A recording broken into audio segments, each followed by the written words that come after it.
நிறைய பேர் நம்ம இந்தியால இருந்து வெளியூருக்கு ஃபிளைட்ல டிராவல் பண்ணிருப்பீங்க. ஆனா நம்ம இந்தியாவோட லாங்கஸ்ட் ஃபிளைட் ரூட் என்னன்னு தெரியுமா? தெரியாது.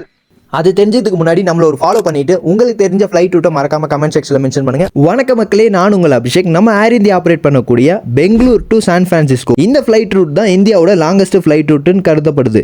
இந்த ஃபிளைட் பார்த்தீங்கன்னா நம்ம இந்தியாவில் இருக்கக்கூடிய பெங்களூர்லேருந்து அமெரிக்காவில் இருக்கக்கூடிய சான் பிரான்சிஸ்கோ வரைக்கும் வாரத்தில் 3 சர்வீஸாக ஆப்ரேட் பண்ணுறாங்க. இந்த ரூட்டுக்கு இவங்க யூஸ் பண்ணுற ஏர்கிராஃப்ட் பார்த்தீங்கன்னா மோஸ்ட்டாக போயிங் 777ல ER LRன்னு 2 கேட்டகரியில் இருக்குது. இவங்க யூஸ் பண்ணுறது LR கேட்டகரி மக்களே. நம்ம பெங்களூர்லேருந்து சான் பிரான்சிஸ்கோக்கு 14,000 கிலோமீட்டரை இந்த ஏர்கிராஃப்ட் 15லேருந்து 17 மணி நேரத்தில் கவர் பண்ணுது. இந்த ஃபிளைட்டோட ரூட் பார்த்தீங்கன்னா நம்ம பெங்களூர்லேருந்து கிளம்பி China, Japan, north Pacific ocean வழியாக அமெரிக்காவில் வெஸ்ட் சைடில் இருக்கக்கூடிய சான் பிரான்சிஸ்கோ ரீச் ஆகுது. அண்ட் அன்ஃபார்ச்சுனேட்லி சில பல காரணங்களுக்காகவும் லாபம் எக்ஸ்ட்ரா வராத காரணத்தினால இந்த ஃபிளைட் சர்வீஸ் ஸ்டாப் பண்ணிட்டாங்க.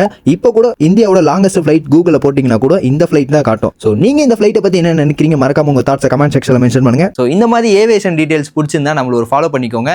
இதோட நெக்ஸ்ட் வீடியோ சந்திக்கலாம். பை மக்களே.